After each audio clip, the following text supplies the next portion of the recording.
Hello students, welcome to V3IAS academy.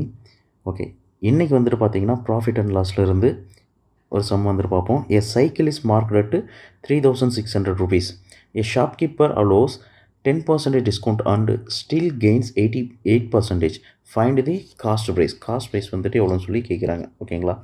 இப்போது ஒரு சைக்கிளின் குறிக்கப்பட்ட விலை, அதாவது மார்க்கெட் ப்ரைஸ் வந்துட்டு எவ்வளோனா 3600 ரூபா. கடைக்காரர் 10% தள்ளுபடி கொடுத்து 10% டிஸ்கவுண்ட் கொடுக்குறாங்க. அதுக்கப்புறம் 8% லாபமும் வந்துட்டு வாங்குறாங்க. வாங்கிய விலையை காண்க. இது எப்படி வந்துட்டு ஃபார்முலாலாம் இல்லாமல் ஈஸியாக சால்வ் பண்ணுறது அப்படின்னு சொல்லி பார்ப்போம். ஃபஸ்ட்டு வந்துட்டு பார்த்தீங்கன்னா டிஸ்கவுண்ட் பர்சன்டேஜ் வந்துட்டு என்னது 10%. 10%க்கான வேல்யூ எப்படி எழுதலாம்? 1/10ன்னு சொல்லி எழுதலாமா? இதுக்கான மீனிங் வந்துட்டு என்னதுன்னா, இப்போ மார்க்கெட் ப்ரைஸ் 10 ரூபா அப்படின்னா அதில் ₹1 வந்துட்டு எனக்கு டிஸ்கவுண்ட்டு. கரெக்டாக?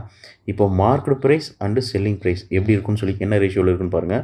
மார்க்கெட் ப்ரைஸ் 10 ரூபா அப்படின்னா அதில் வந்துட்டு எனக்கு ₹1 டிஸ்கவுண்ட். அப்போ சேல் பண்ணுறது 9 ரூபாய்க்குன்னு சொல்லி சேல் பண்ணுவாங்க. கரெக்டாக? அதே போல் இந்த இடத்துல வந்துட்டு பாருங்கள், ப்ராஃபிட் வந்துட்டு எவ்வளோன்னு சொல்லி கிடைக்குது? 8% வந்துட்டு கிடைக்குது. அப்போ 8%க்கான வேல்யூ வந்துட்டு எவ்வளோ? 2/25. அதாவது இதை பேஸ் பண்ணி கால்குலேட் பண்ணுவோம். ப்ராஃபிட்டு காஸ்ட் ப்ரைஸ் வந்துட்டு 25 ரூபா அப்படின்னா ப்ராஃபிட் வந்துட்டு அதில் எனக்கு 2 ரூபா. ஸோ இதில் வந்துட்டு பார்த்தீங்கன்னா cost price and selling price என்ன ரேஷியோவில் இருக்குதுன்னா 25:27 ரூபா.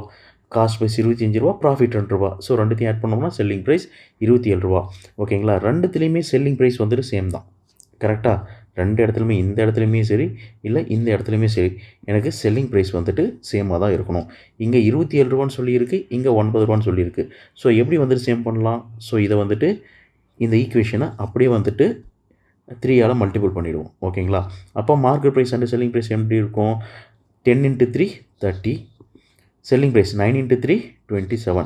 இப்போ இங்கேயும் 27 இருக்குது, இங்கேயும் 27 இருக்குது. ஏன்னா இங்கேயும் செல்லிங் ப்ரைஸ் தான், இங்கேயும் செல்லிங் ப்ரைஸ் தான். ரெண்டு இடத்துலையும் நம்மளுக்கு எப்படி தான் இருக்கணும்?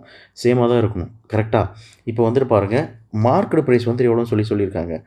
மார்க்கெட் ப்ரைஸ் 3600 ரூபா அப்படின்னா வாங்கிய விலையை காண்க. அதாவது காஸ்ட் ப்ரைஸ் வந்துட்டு எவ்வளோன்னு சொல்லி கேட்குறாங்க. இப்போ மார்க்கெட் ப்ரைஸ் வந்துட்டு இந்த இடத்துல எவ்வளோ? 30 ரூபா. அதாவது 30 பார்ட்டு. இந்த 30 பார்ட்டுக்கான வேல்யூ தான் 3600 ரூபா. கொஷினில் நம்மளுக்கு என்ன கேட்குறாங்க? காஸ்ட் ப்ரைஸ் எவ்வளோ? 25 பார்ட்டு. அப்போ 25 பார்ட்டுக்கான வேல்யூ வந்துட்டு என்ன? இதுதான் கொஷின். ஓகேங்களா? இப்போ அப்படியே வந்துட்டு கேன்சல் பண்ணுங்க பார்ப்போம். இப்போ இது 5 டைம்ஸு, 5ஆல் கேன்சல் பண்ணும்போது இங்கே 6 டைம்ஸு. இப்போ இதையும் கேன்சல் பண்ணுவோம்.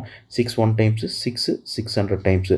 So 5 × 6 3000 rupees. ஸோ ஆன்சர் வந்துட்டு ஆப்ஷன் சி 3000. ஓகேங்களா?